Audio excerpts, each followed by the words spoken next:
Renias and Skarloey were talking quietly to Culdee next morning when Duncan stormed up, followed by Sir Handel. "Hello," chuckled Renias. "Here we go." "I nearly came off," fumed Duncan. "Those coaches pushed me. The thing controller says they didn't. He says I kept a bad lookout. We've no money to mend you, he said. But if it happens again, I'll leave you at the back of the shed. Why does he always pick on me? It's no fair." Skarloey said nothing. He just winked at Renias. "As you were saying, Culdee," remarked Renias, "you had 2 coaches on your trial trip. Do you ever take more? Now our line is so steep that we're only allowed 1. We each have our own.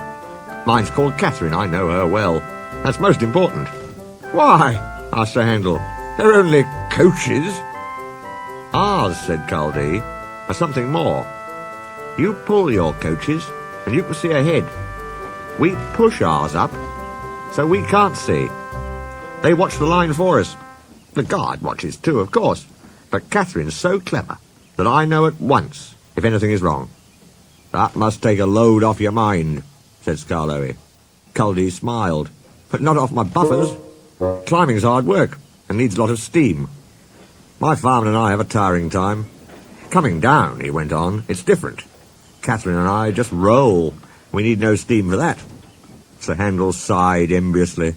I should like that," he said. "With your automatic brakes, it sounds like a rest cure." "That," replied Culdee, "was just the mistake poor Godred made." "Who?" asked the little engines. "Is Godred?" "Godred was our number 1, and named after a king," Culdee replied. "Perhaps that went to his smoke box and made him conceited. He'd never keep a good lookout. He'd roll down the line looking anywhere but at the track. 'You'll have an accident,' I told him. 'Pooh,' he said, 'I've got automatic brakes, haven't I, and driver's got his air brake. What more do you want?' 'More sense from you,' I said. 'No engine can stop at once if he isn't ready to obey his driver's controls.' 'The first thing a young engine learns,' agreed Skarloey. Godred never learnt sense. His driver and fireman and the manager all spoke to him. They even took him to pieces to see if anything was wrong. But he still went on in the same old way. One day, I was going up and waited at a station for Godred coming down to pass me. As I waited, so it happened. One moment he was on the track. The next, his driver and fireman jumped clear as he rolled over. No one was hurt. His coach stayed on the rails and the guard braked her to a stop. They brought Godred home next day. "We've no money to mend you," said our manager, "so you'll go to the back of the shed." As time went on, poor Godred got smaller and smaller till nothing was left. What happened?" asked Duncan anxiously. "It's not nice to talk about," said Culdee. "But what happened? Why isn't it nice?"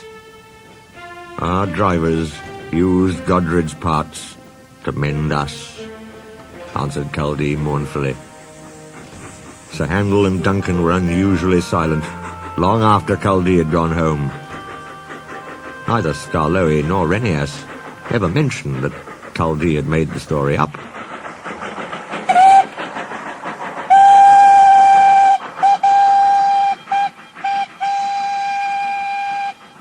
Donald, is there a number 6 engine? I don't know, but let us see when we reach it.